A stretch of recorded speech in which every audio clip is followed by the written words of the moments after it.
Hey everyone, welcome back to our channel. In today's video, I'm going to talk about how to deal with holding funds on your Cash App Debit Card and share some solutions to help you access your money faster.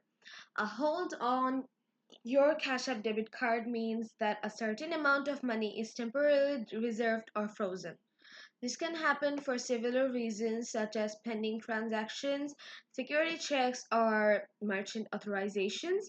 When funds are on hold, you might notice a reduced available balance or see a pending transaction in your activity.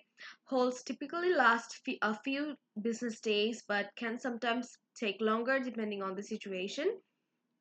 If you find your funds are on hold, here are some steps to help resolve the issue. First, check your Cash App transaction history to identify any pending payments or authorizations causing the hold. Sometimes a merchant places a temporary authorization that appears as a hold. Next, avoid trying to use the held amount for other purchases. This helps prevent overdrafts or declined transactions. If the hold seems unusual or has lasted more than a few days, contact the merchant directly to inquire about releasing the hold. Sometimes merchants delay releasing authorizations for security reasons. You can also contact Cash App support for assistance. To do this, open your app, go to your profile, tap support, and explain your situation. They can provide specific information about the hold and guide you through resolving it.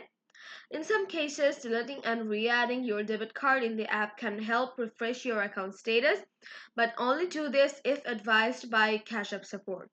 To avoid future holds, try to use your Cash App debit card only with trusted merchants and keep an eye on your account activity regularly.